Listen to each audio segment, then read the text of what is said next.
cutting-edge fields are very, very important and relevant. It helps humanity to make progress and step forward.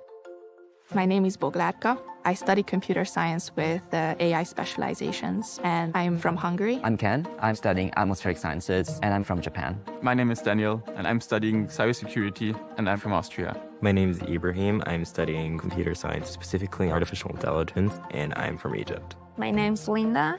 I'm a PhD student in electrical engineering, and I'm from Ecuador. Ever since I was a small child, I was fascinated about the new technology from the US. Whether it's from a big company or a new groundbreaking research finding, the US was always involved in producing cutting-edge technologies. So wanting to study cutting-edge fields in the US, it was a no-brainer.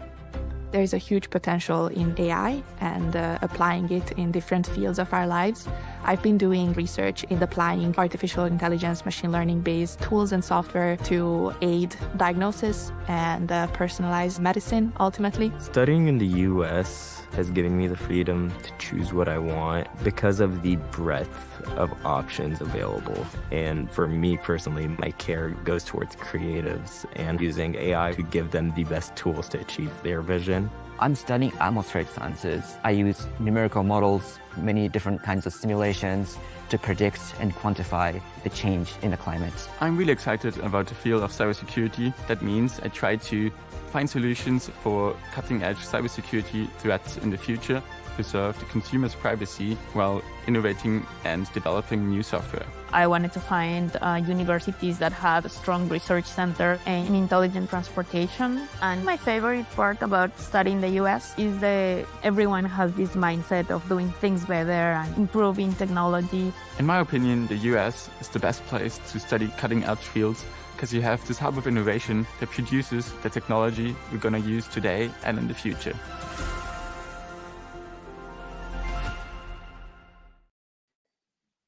Hello, everyone, and welcome to our today's session. I'm very excited to welcome you all here, and I see there are a lot of you that are watching us live. I'm so thankful and so happy that you are guys appreciating our webinars and subscribing for them. My name is Alina Yakubov, and I'm representing Education USA Virtual. So we are here to offer you interesting webinars with interesting speakers about the application process for studies in the US.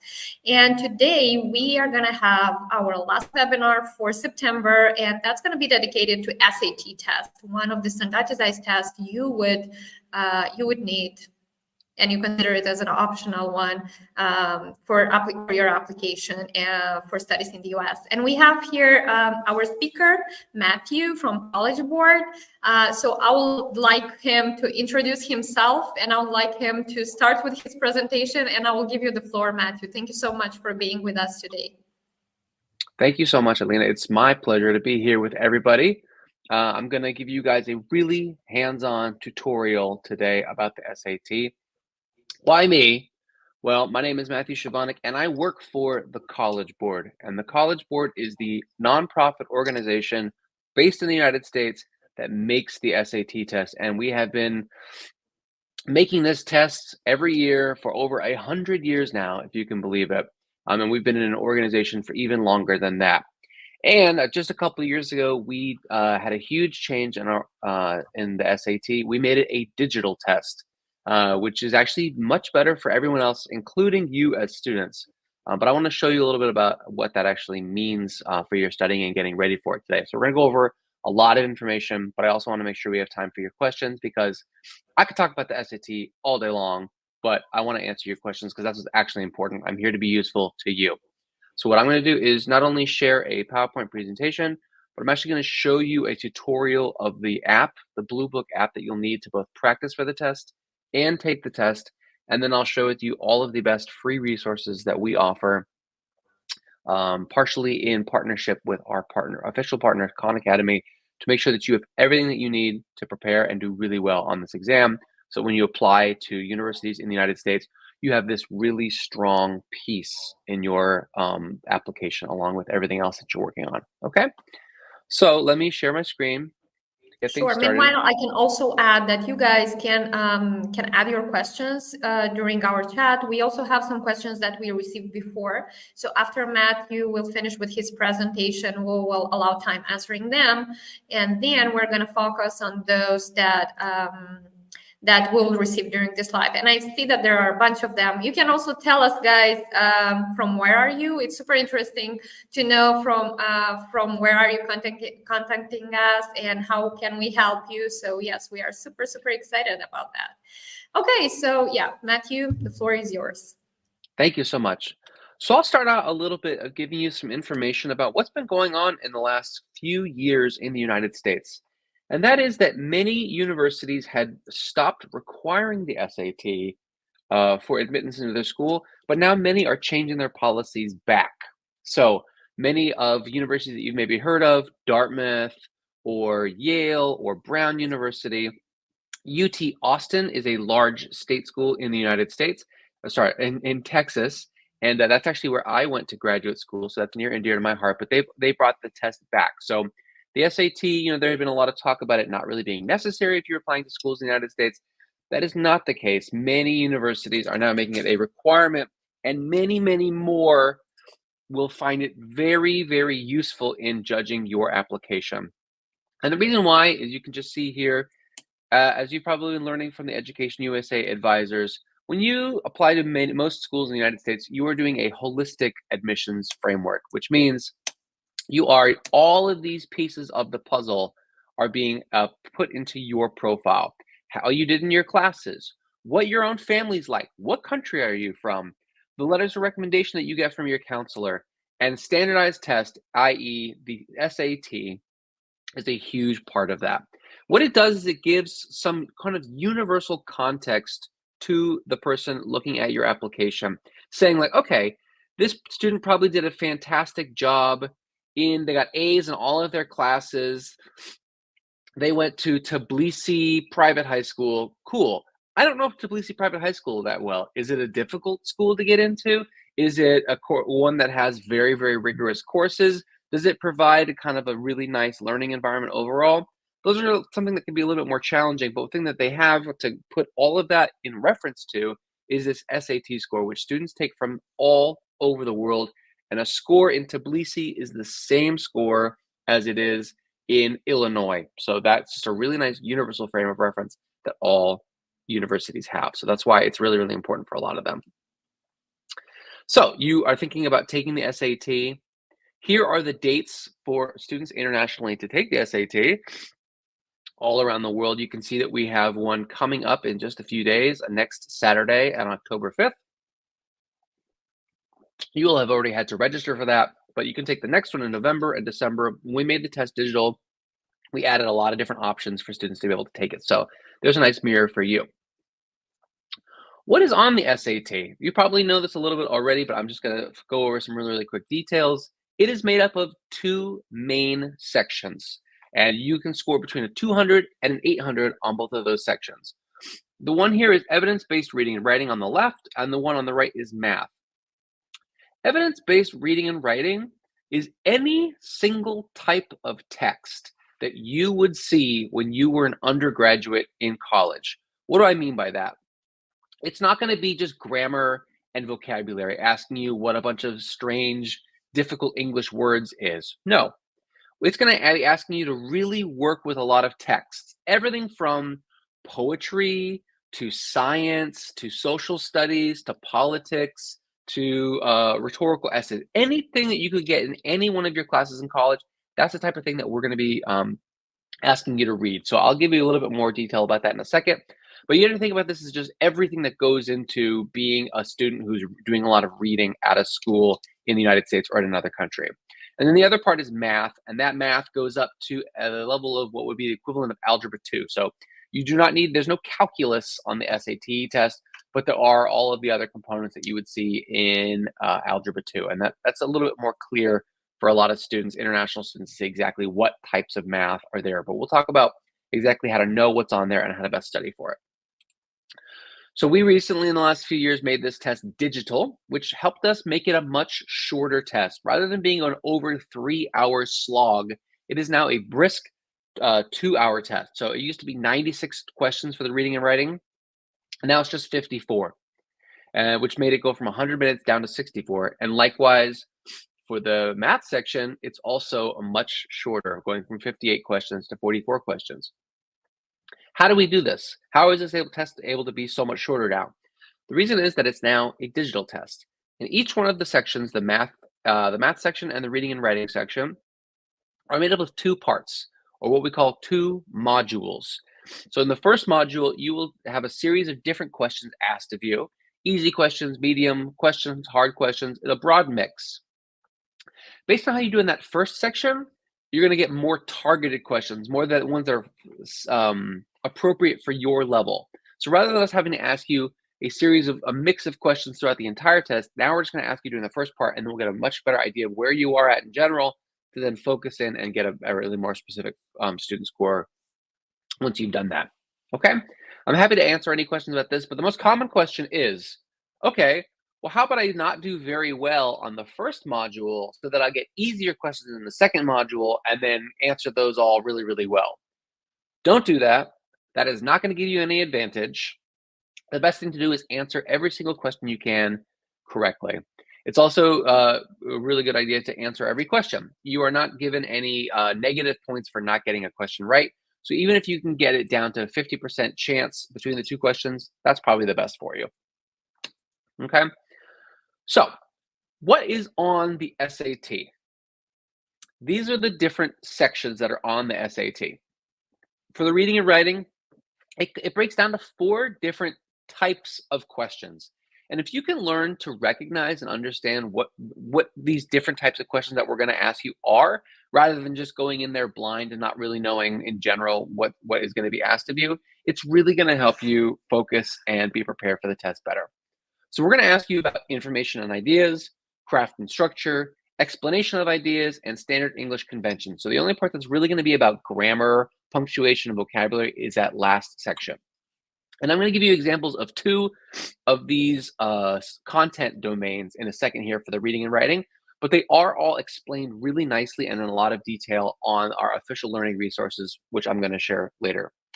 For math, it's a little bit more straightforward. You need to know algebra, problem solving and data analysis, and geometry and trigonometry. There's a really clear set of skills that are going to be tested on the math. And if there's any that you're not fluent and comfortable with, you can focus on those specifically. So for example, when I was in high school, I did not have an easy time understanding polynomials. And I didn't really understand the quadratic formula. I struggled. Not very, very easy for me. So if I'm going to take the SAT again, I'm not going to worry about geometry and trigonometry, and I'm not going to worry about linear equations. I don't need to take a bunch of questions and practice on that. I understand it. What I need to do is focus on the parts of math that I did not understand and get better at those and to really understand what they are so that when those questions come up on the SAT, I'm not going to be flummoxed. Okay? So let's take a look just real quickly before I show you exactly what the SAT app looks like. 2 of these reading and writing skills to just give you a little bit of an example. And there's going to be all kinds of practices you can take to get better at this. But for the first one, information and ideas, that breaks down to 3 types of questions. Central ideas and details. We're going to show you a text and we're going to say, what's the big idea here? Explain to us what's the main piece of information that's trying to be communicated. Then there's going to be command of evidence, which is going to have you look really specifically at a text and pick out a piece of information from it based on what it's being given you. Sometimes that'll even be with graphs and data. Sometimes it's going to be a science text. It's not all going to just be poetry and novels. And then lastly, inference questions, which is like saying, based on what you've read here, what is probably true? So these are the 3 types of questions that come under information and ideas. And once you see a bunch of examples of this, you'll be able to identify like, okay, I can see which type of question this is. This is very similar to questions I've been asked in the future. It'll make it all seem much more familiar to you. You'll be much more comfortable when you're not only just seeing a question, but you're seeing a specific type of question with a specific type of ask. So I'll give you an example. This is a question here that I'm not going to make you guess about it, but this is a command of evidence. So what they're trying to do is they're trying to have you figure out what the passage is trying to communicate. This is a passage, is a short passage about world music, and they want to know which finding about Mabakanga and Kwanho, which are two types of world music, if true, would most directly support Zhang's claim. So let's not get super into this question, but what I want to show to you is a couple of things. First of all, every reading and writing question on the SAT is going to be about this length. You'll be able to see the entire text. They're not that long. You'll be able to see the question, and you'll be able to see the answer choices all at once on your screen, which is really nice. In the past, the SAT would have long text, and you'd have to read sometimes for several pages, whereas now every question, one question has one text with it that's relatively short. But as you get more comfortable, you'll figure out, like, okay, this is not a totally new type of question. This is a specific type of question that we repeat over and over and over again on the SAT. It's a command of evidence question. Okay. Another example is craft and structure, which are all types of questions about testing your ability to show if you go your ability to understand how the author is writing and why they're writing the text in the way that they are. So this is about the style of the reading passage that you're reading. So it's going to be about specific words, and this is one where there will be some really specific vocabulary in the English language that we will want you to know. There's going to be questions about the structure. Why is this sentence the first sentence? Why is this the third sentence? Which one is the summary sentence? Why is there this short descriptive sentence here? Like, what is going on in this text in terms of its style? And then lastly, there'll be questions that are cross-text connections, where we'll ask you to compare two texts and see what's similar and what's different with them. And to give you an example of what that actually looks like, here is a question where we highlight this fourth sentence in this text, and we want you to say, what function, what purpose is this sentence doing for the entire text? So that is very much a, why is this written in the way that it is? Why is it in this order? And why does it look this way? Okay. So as you do more and more of those, you'll get a better sense of what types of questions are being asked. I'm not going to go into the math section as much because I want to take a look at everything else, but this is a good beginning to show you that understanding the types of questions is going to help make this test a lot easier for you if you spend some time with it. So the next thing we need to go on is to show you how Bluebook works. So I'm going to get out of my my presentation right now, and I'm going to load this up on my computer. So I go to my apps here, and you can download this off of Google or off of any place that you download apps into your computer. I'm going to open up Bluebook. Bluebook is the application that you use to both practice for the SAT and for the PSAT, and where you'll actually take it on the day of the test. You will go in to the test center with your own computer or tablet, and you will take the test on the same app that you will have been practicing it for that whole time. So I'm going to sign in to show you what it looks like. You will use a student account. You can do this right now, and you can both sign up for the test. Now, did I forget my password? Uh-oh.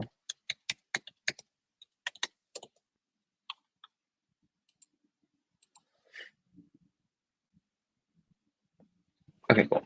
So I've signed in here, and I have two things that I can do once I'm in.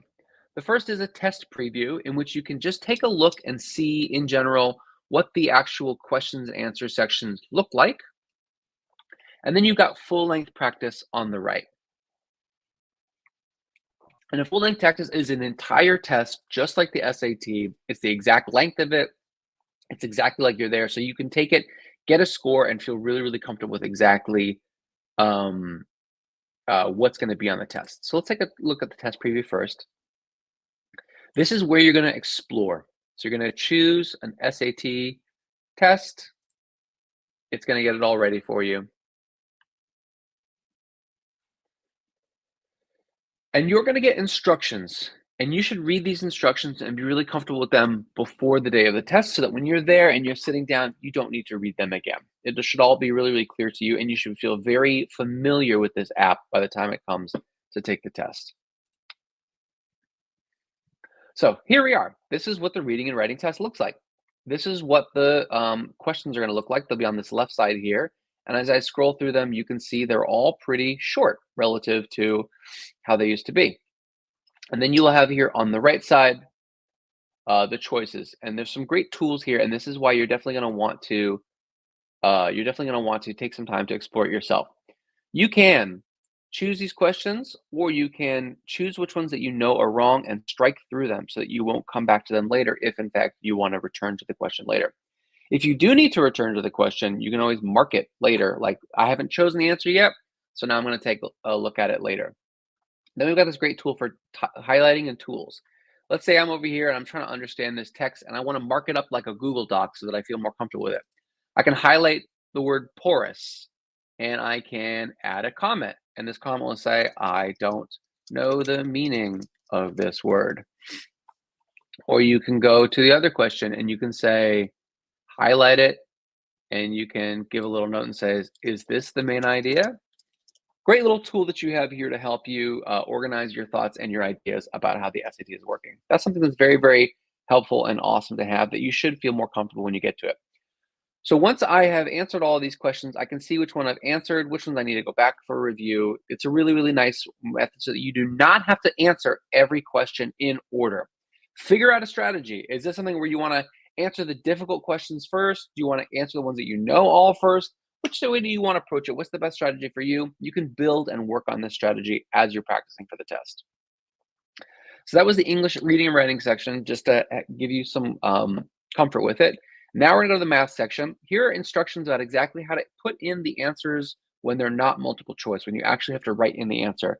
They're very specific, so you should learn these and understand them before you come in and take the test. So here I am in the math section. Two tools that I want to show you that you should be comfortable with before you come and sit down on the test day, and that is the calculator and the reference chart. The calculator is a fantastic tool. It is a fully digital calculator. What am I trying to think of? A graphing calculator. It has all types of what we say in English, bells and whistles. You can do trigonomic functions. You can do statistics. There's so much stuff on here that you don't even need, but we're providing it for you anyways. But you want to know what you do have in your fingertips before you come, because it actually really, really help you out. And the example I always give is the intersection point of two linear equations. This is not something that you need to figure out on your own. So let's say 3x plus 2 and 5x plus, I'm so bad at this, plus 5. Does this work? Did I do 2? 5x plus 5. No, what am I? Oh, maybe I did the wrong x here. 5x. There we go. Plus, oops, plus 5. Great. So I've got two linear equations, and look, I've got them right here on my graphing calculator, and then I can zoom in and see exactly at which point they intersect, which is very, very helpful for me if this question comes up. So I'll actually point this up here. So there are so many tools, and there's it can be a little bit even tricky how exactly this calculator works. You want to come in here and practice with it and get comfortable with it and know how it works, so that, delete all, so that, look at all this stuff, so that you are ready when the day of the test comes, okay? Really learn how this calculator works. Also, make sure that you know what is on this reference sheet. You can make it bigger, you can make it smaller, you can move it around, but you do not need to remember every single one of these geometric relationships, because we're going to provide them to you. It's not something that you need to have rote memorized, but it is important that you know which ones are here for it, okay? So get comfortable, use this calculator, do these questions, understand how you put in the answers, figure out how to do the marking for review if you need it, figure out a strategy that's the best for you for what order you want to answer those questions, okay? So that's the first part. You will then do that, and you will have good preparation for exactly what the test looks like. Then you can go in and do a full practice test. And a full practice test is exactly what it sounds like. You will have the option of all 6 full-length tests, and these are identical to a real exam test. I'm not going to go into it because it looks exactly the same. The only thing that's different is that it has a timer. So you will actually be limited in the amount of time that you have to answer each one of these questions. And then once you do that, you will be given a score, which is fantastic because it is exactly like the score that you'll receive on the test. So let's say I want to go to the University of Georgia, and the top 25% of students who are admitted to the University of Georgia get a 1400 on the SAT. Okay, 1400 is my goal. So let me take a practice test and let's see where I'm at. How many points away am I from 1400? And then how much more do I need to practice to be able to get there? So you can take a full-length test, and then you can go to mypractice.collegeboard.org, and you can see your scores. So here are a few SAT scores that I've taken. Okay, and you can see here what my score is for each section, so I can get a lot of really good details about that. And then you can actually go in and look at the details and see exactly each question, how I got them right, which ones I got wrong, incorrect answers. I can take a look, and in each one that I click on here, let's go to one of the ones I got wrong. Oh, they're all in the math section. If you click on it, it'll give you a really nice detailed explanation of exactly why you got the question wrong. This stuff is solid gold. It's going to help you so much get a better understanding of what it is that you still need to learn.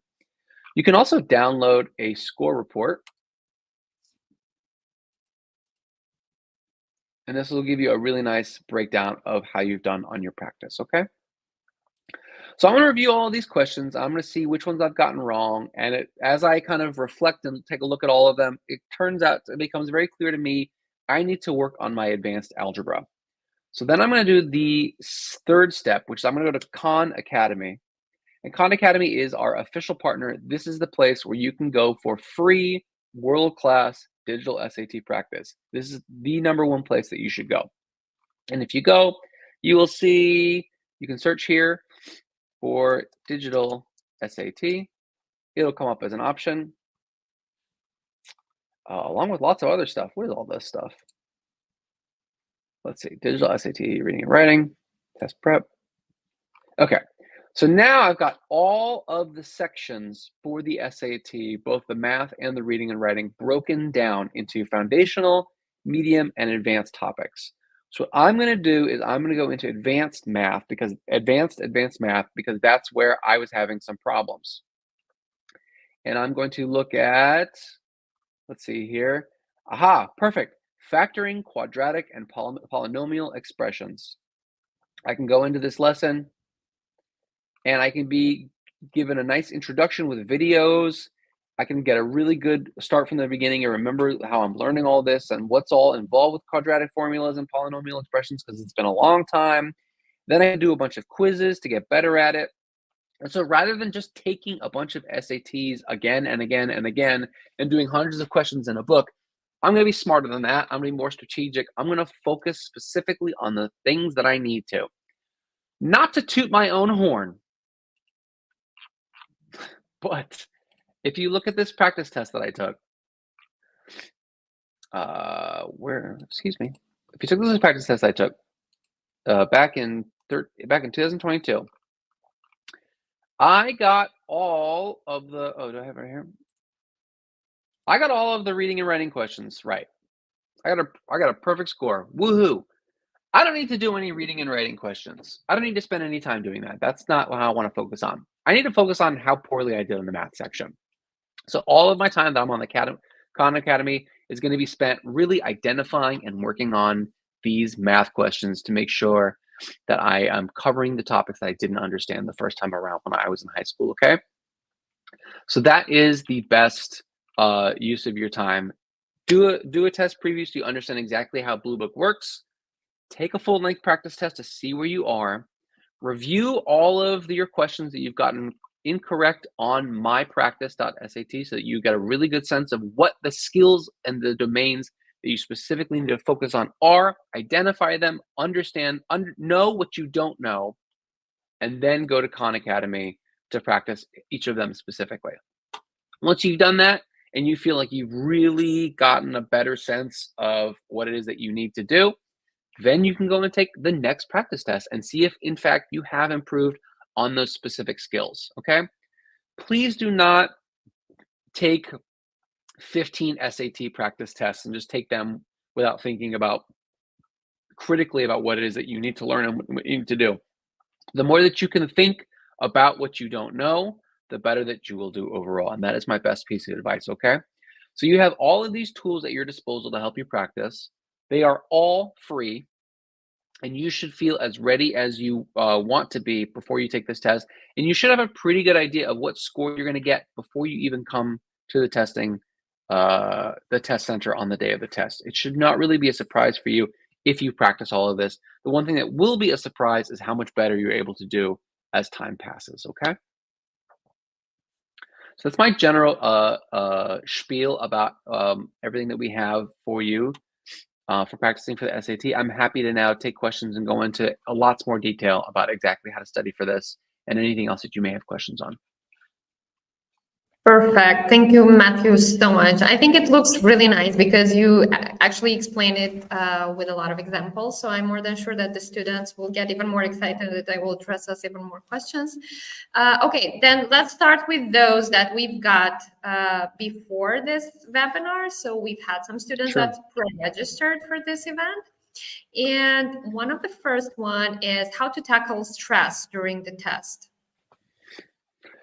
That's a great question. Tackling stress. So one thing that you should realize is nothing that you're going to see on this test is nothing that is going to be a surprise. It'll be everything that you should feel more and more comfortable with. So it's going to be your own computer. This is going to be your own practice that you've been doing for a lot of time, hopefully, before you've taken the test. Nothing about this should be a surprise other than the room that you're in. But hopefully you'll be able to take it at your own school or someplace that's in your own town to be able to do that. So the more that you can prepare for the actual content of the test, the less stressful, hopefully, the other parts of it will be.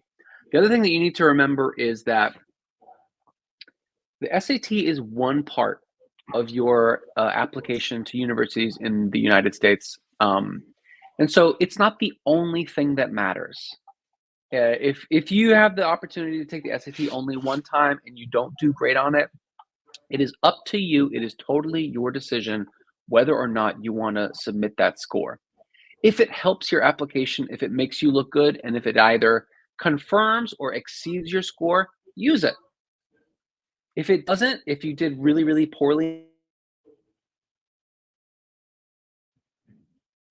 submit it. It's not for a lot of these places. A lot of the universities don't require it. It's something that they recommend, but it's not absolutely required. So it is still very much up to you. We want this to be as least stressful and high stakes as possible. But you should also, like I said just a little bit earlier, you should have a pretty good idea of how you're going to do before you even get in there. So it really shouldn't be too much of a surprise for you.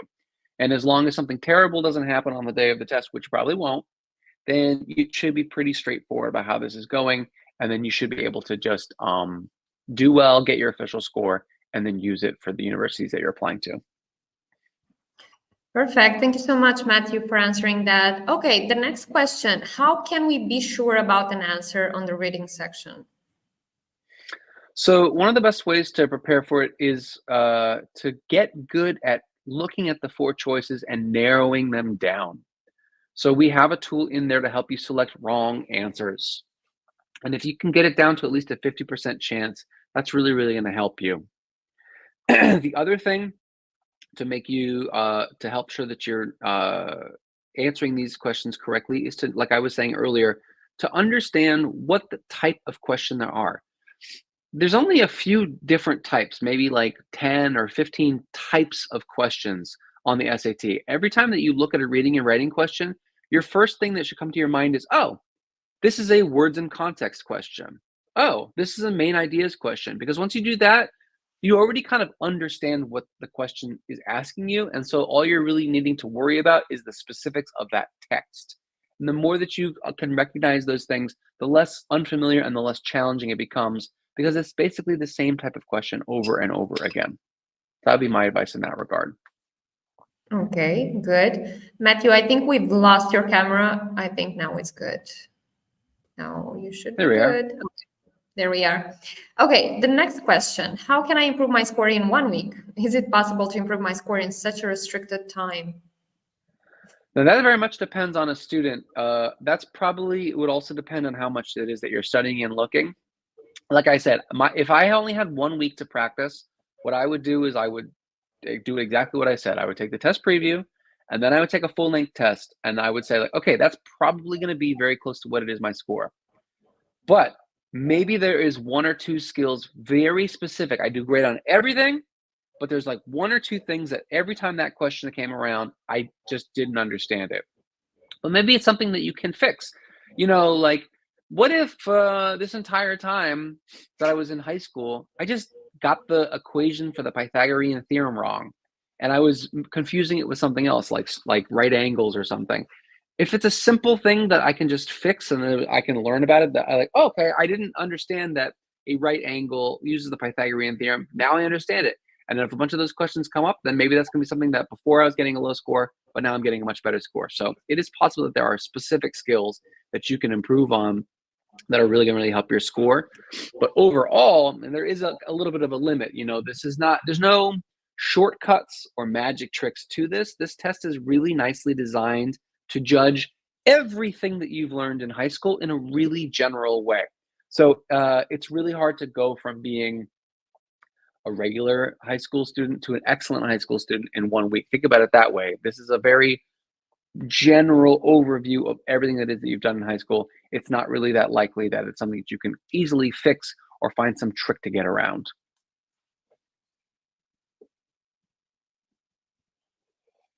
That totally makes sense. The next question, how much time is needed to fully prepare for the SAT as a foreign student to get maximum score? So luckily, the best way to practice for the SAT is what you've already been doing, which is being a good student in high school. We're not testing you on things that aren't relevant to being in high school. It's meant to be a reflection really closely to the most important parts of being in high school. So you've already done most of the hard work. This is just trying to review those things. So the best way to practice is I think about the parts of this that maybe you didn't do so well in high school, and then to focus on those specifically. There is some specific number that we have through our research about how much better you can get your score based on specific practicing. But that's not really a guarantee, and it also depends on not only how long you practice, but how well you practice. And when I say well, that's about thinking critically, not just answering a bunch of questions and go, okay, I got that question wrong. I got this question right. It's about saying, why did I get this question wrong? What is it about the answer choices that tripped me up? If you can really explain to yourself and understand yourself what is that it made you right or made you wrong, that's going to be a lot better use of your time than just doing a bunch of practice tests. Any amount, if you have 1 hour and you use that 1 hour to just understand how Bluebook as a testing application works, and you understand how the calculator works, and you understand how to use the observation tool, that is the best use of your 1 hour time. And you'll probably do a little bit better, probably the most better that you could do based on that 1 hour time than you would in any other way. So at the very least, do not just take the SAT without ever having looked at Bluebook or opened it or used the test preview. If you do nothing else, take that. If you do only 2 things and you only have 3 hours to study for the SAT, take 1 practice test so you can just feel what it feels like, how long it is, what are the types of questions that come up. Just get just a general understanding of that. And then if you have 10 hours, take a practice test, look at the review, and at least get an understanding of what is the questions the types of questions that you're having the most trouble with, or get a general understanding of what are the types of questions that are being asked. If you have a full 40-hour week to study for the SAT, then take a practice test, learn those skills that you need to focus on, review the most critical ones in Khan Academy, take another practice test, and etc. So the more time you have, the more things that you can do. But at the bare minimum, you should just have a familiarity of what the SAT test looks like and feels like. Great advice. Okay, and the next question. Is it true that there is a higher chance to score better on October SAT than any other month? No, that is not true at all. Every single SAT test, we use the best people in the business. They are all exactly the same. Not only that, when I took the SAT test a long, long time ago, and it was on paper, that was the same difficulty of the test as it is now in Armenia or in the Ukraine or anywhere else that I would take it. It's identical. We make sure we spend thousands and thousands of hours making sure that each test is exactly the same in a lot of different ways. It's a long way of saying anytime that you take the test, it's going to be the exact same level of difficulty, and you will get the same score then than you will at any other time. Okay. How much does my SAT score impact my college application? I mean, I can also jump on that, but I think you can also share more on this. Sure. So that of course we could both, me and Alina could both say it depends. That's the easy answer for it. But there's a lot of different things that are going to depend on college that you can actually know about. So if you use our free search tool for universities called Big Future, or you use a lot of our other search tools that are out there for universities, you can look and see pretty clearly the level of, or the band of scores that are good for a university. So let's say that you want to apply to a school and the top 25% of students, the highest scoring students, only get like a 1200 on the SAT. Well, if you're going to submit a 1500, then you're going to be better than almost every single student that's there. And so that's going to be really, really a big factor. And the university is going to say, wow, we really want to improve our SAT score. We really want this student to come. This student is very competitive relative to the rest of our students. And so this SAT is going to mean a lot because it's a really, really good part of their application. But think about another university. You want to apply to one of the most prestigious universities in the United States, like Duke or like Rice.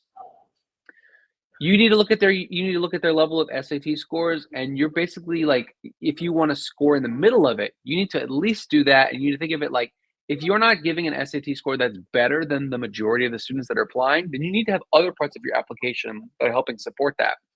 If you are in the lowest 25% of SAT scores, then that could be something that would actually be detracting from you, and that you would need to show that you had other things like AP courses or extracurricular to help that beef that up. So it really depends. Each college is like, what are the other average scores that our students are using to get in? If you're in the middle of the pack, then that's great. Submit your answers so that the school knows that you're ready to be with all the other students. If the score is much better than all that, then that could be a really positive factor for your application. And if your SAT is a lot lower than the score that's there, it's not only that I wouldn't submit my score to SAT, I would think seriously about applying to that university, because the SAT is a really good reflection of the level of difficulty for that school, and it may not be a good fit for you, because the SAT is a reflection of your high school performance overall, and so it might be a really, really challenging and ultimately not a good place for you to go. Okay, that's great. I can also add that SAT is mostly also considered in your app as you are applying for your financial aid. That would also somehow increase the chances to get it. And yes, definitely you should do more research on that, and definitely you should evaluate your application with your Education USA advisor if that's possible. But yes, that can also increases your chances. Good. We move to the questions that we got here in our comment section from our live viewers, and there are a bunch of them.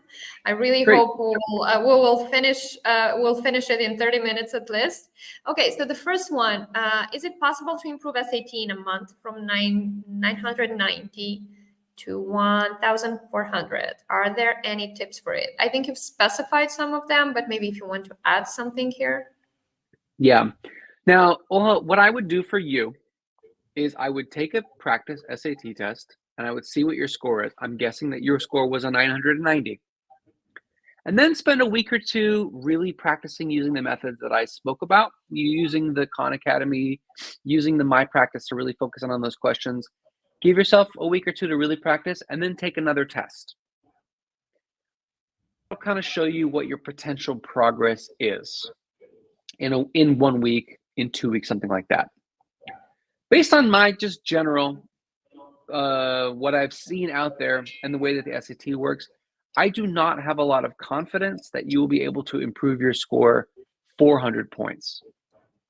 Unless you've never taken the SAT before and you just weren't familiar with it, and maybe you were sleepy or distracted and you just, that 990 is not a reflection of you as a student, then that'd be one thing. But if you tried really hard and that is an accurate reflection of you as a student, unfortunately, I do not think that in 1 month that it's realistic that you would be able to raise your score by 400 points. That totally makes sense. Okay, we move to the next question. How to improve my SAT? Okay, I think we also discussed that. From 1,470, that's a good score. I'd like to address this though, because it is a little bit different of a situation. Yeah, definitely. With this student, I really like that she chose both of your reading and your math score. I can look at this really quickly and say that your math's great. Don't spend any more time on your math. It looks like the reading is the part that you need to focus on and get a little bit more of the score for that.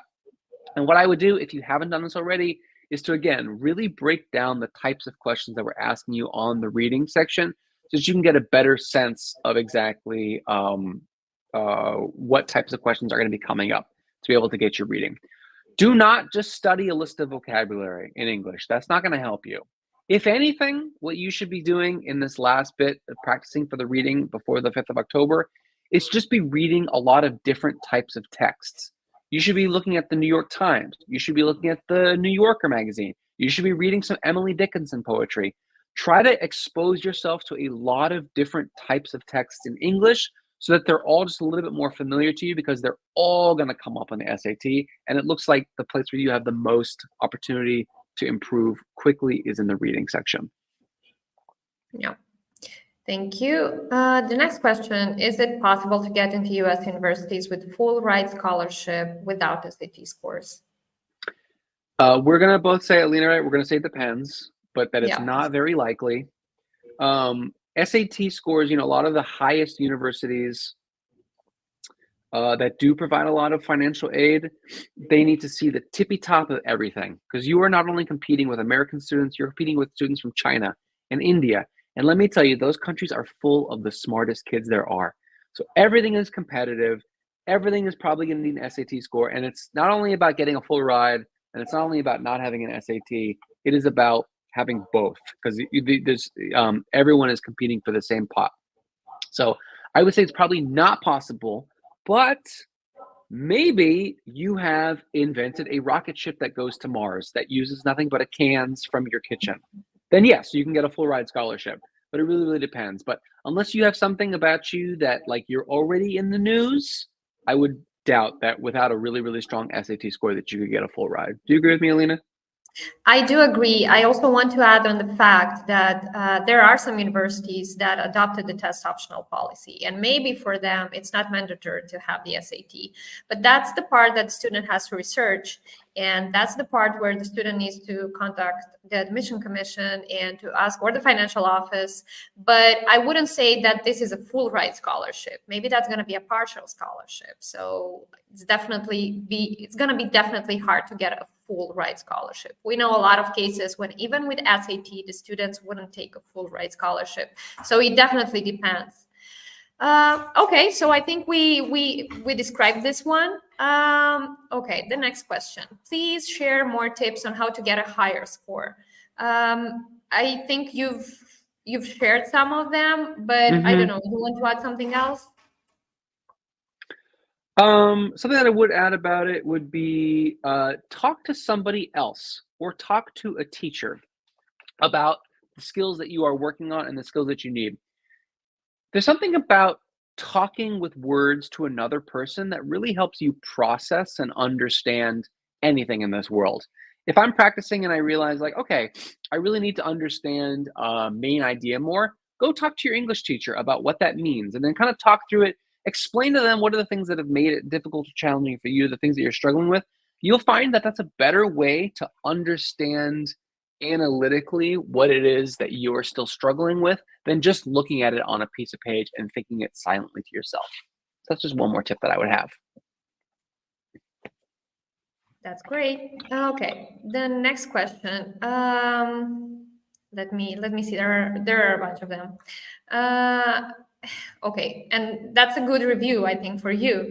Hello, Matthew. I'm Jamil from Azerbaijan. I would like to thank you for the 2 new SAT practice tests on Bluebook. They have greatly helped me pass the exam with flying colors. Oh, that's great. Jamil, I'll also say to you, being in Azerbaijan, I was in Azerbaijan in May, and I know that many students have struggled trying to find a place to take the SAT because it's very popular.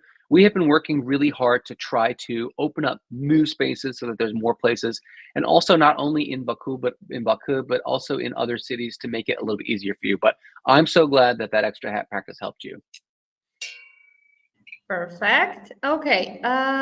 Is it possible to pass a SAT exam in 2 years with high score? And what book sources would you recommend? I think you already recommended some books, but yeah. Actually, there's one more thing I will actually recommend. So we do, even though the test is now digital and most of our resources are all digital, all online, and all free, sometimes students want a little bit extra thing that they can use. And so what I would recommend for that is we do have, and hopefully you can get this off of Amazon, but I'm going to share my screen just so you can see what it actually looks like. There is, and I actually use this to help me understand better the best ways to provide practice for this test. We do have an official SAT study guide, and it's a print book, and you can get it on, let me see if this works here. I'm going to switch these views around. How do I do this? I know how to do this. There we go. This is the official digital SAT study guide. So this is a really, really nice book that has a really good overview of all of those skills and domains that I was talking about, an understanding of how the test works and things like that. It's also got a lot of great practice questions. If you are someone who, like me, still loves paper books, physical paper books, this is something that you can buy. I don't know, any limits on different countries, whether you get it in, but I would not put it past Amazon to be able to provide this to you. So that would be my official paper study guide if I had to recommend one. Perfect. Okay. The next question. Will I be able to use paper and pen on the SAT? Great question. Yeah, not a pen, but you will have scratch paper provided by the test center and a pencil. So if you're working on the math problems, you will have something that you can actually work on in your hand to help you think through it and understand it. You don't need to bring your own stuff. They will be provided by the test center.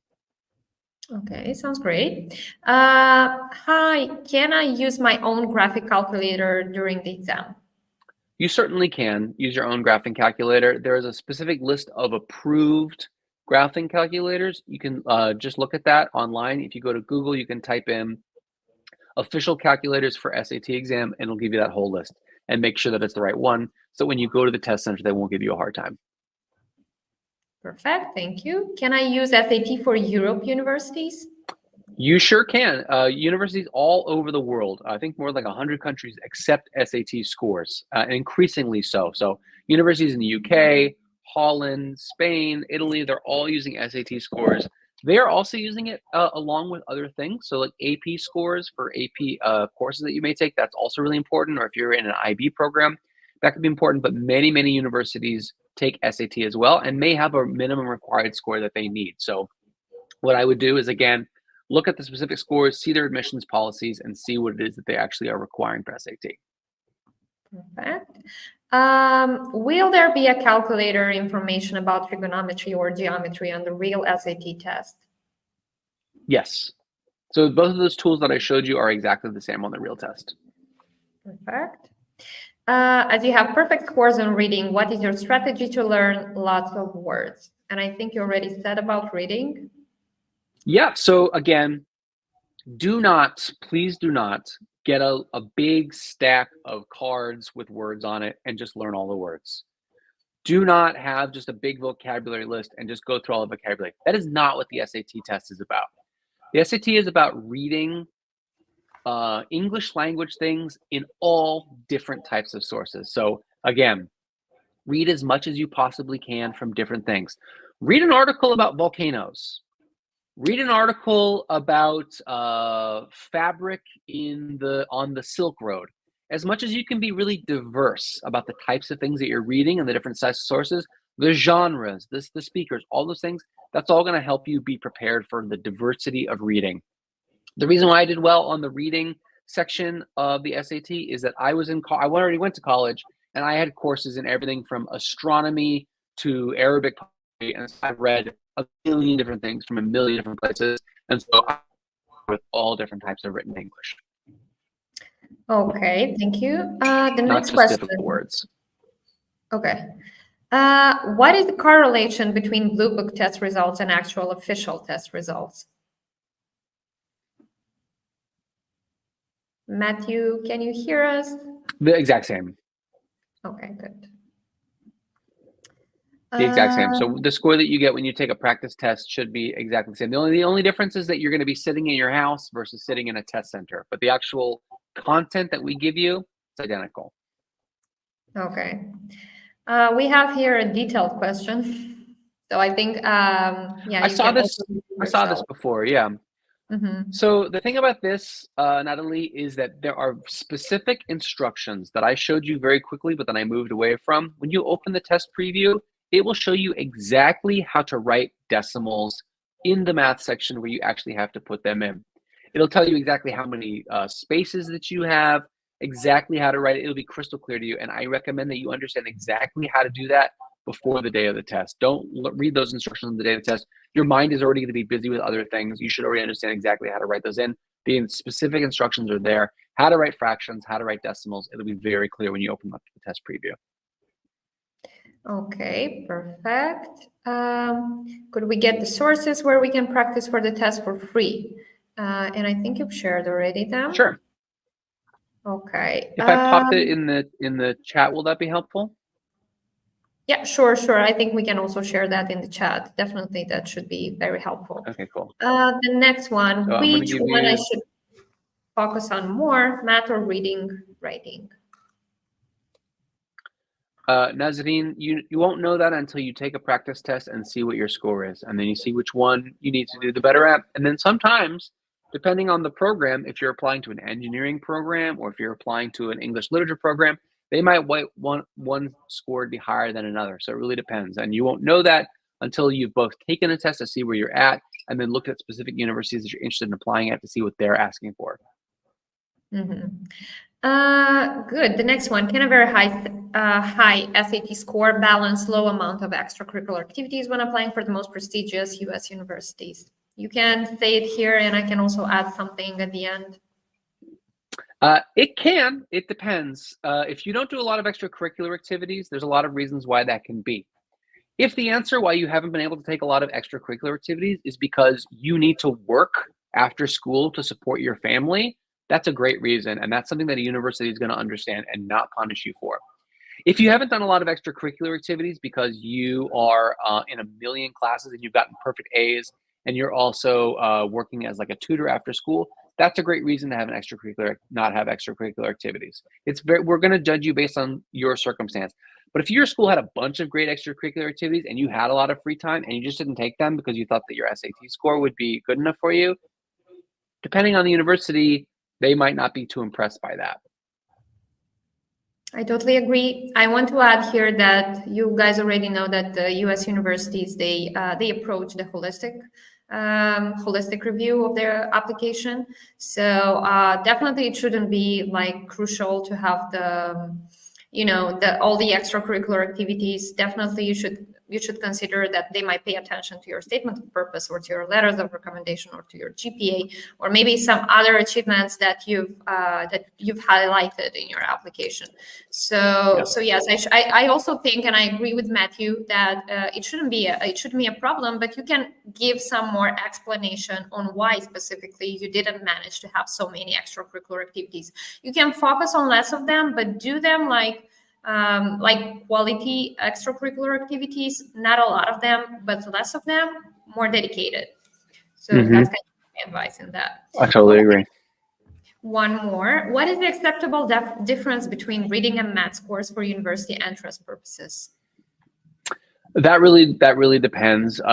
Usually they're going to want they'll want to get a good score in both, because for most universities, even if you're going to be a science major, even if you're going to be an arts major or an art history major, you still need to be a strong student overall.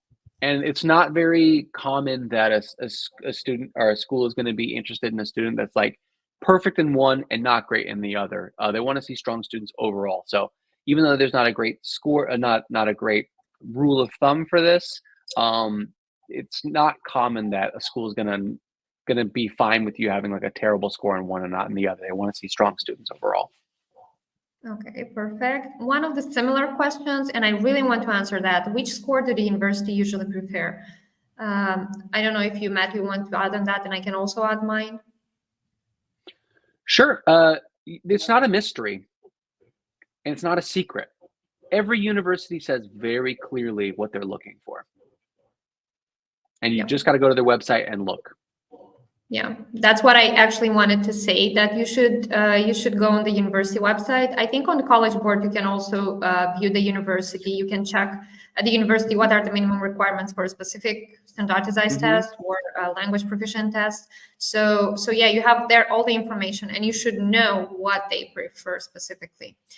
So I think we're done with all the questions. Many of them are similar, guys. So I think Matthew did his best to answer all of them in details.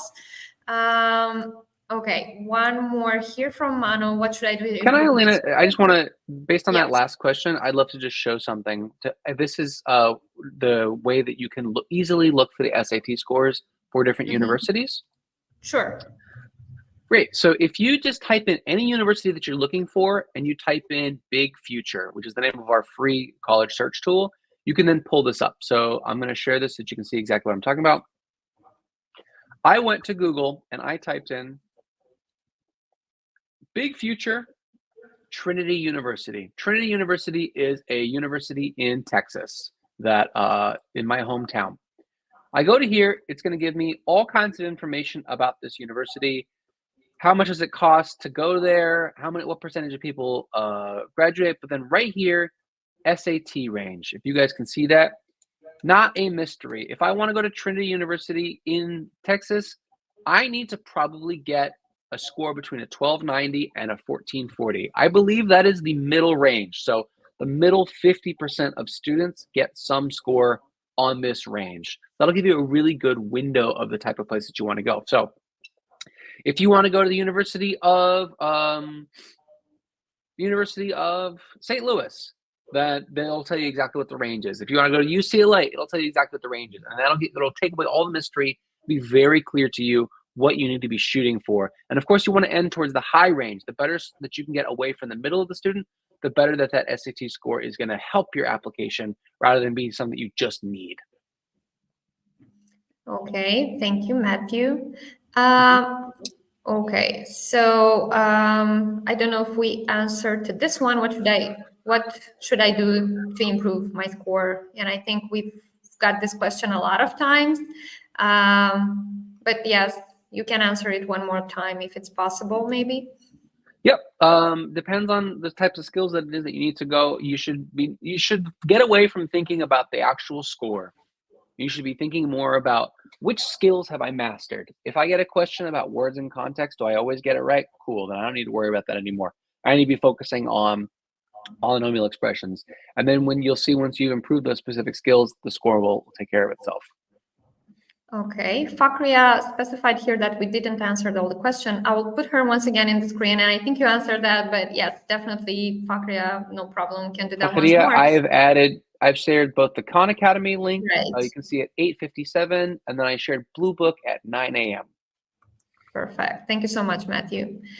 Thank you, guys. I mean, a lot of questions, and I think Matthew responded them in a really, really short time and very, very, very efficient way. Thank you so much, Matthew. I really hope that you guys will succeed with your test in case if you are taking it now in October. I'm really excited for you to have good results, and I really hope that this webinar helped you to get more understanding on what you need to pay attention during your test. I also want to add that we will have additional webinars focused on CSS Profile Big Future app, because Matthew specified it a lot of times during this webinar, and also about the advanced placement exam. So I think that's also super interesting, and that's also super relevant to those students who are now in the process of applying to U.S. universities, specifically this fall. So maybe, yes, if you're interested, please join us. You can find all this information on our website. And if you need more details, let us know. You have our email, our Telegram channel, a bunch of our social media channels. Matthew, I want to thank you once again. See you at our next webinar. I am super excited and I'm super thrilled that you have participated. I'm more than sure that the next ones are going to be same interest. Thank you so much for having me. You put this together. This app that we've been using to present this is awesome. It's so great to see the questions nice and clear up on here. So thank you so much for having me. This is a real pleasure. Thank you, guys. I wish you a great evening and subscribe for our next event. Thank you very, very much for following us today.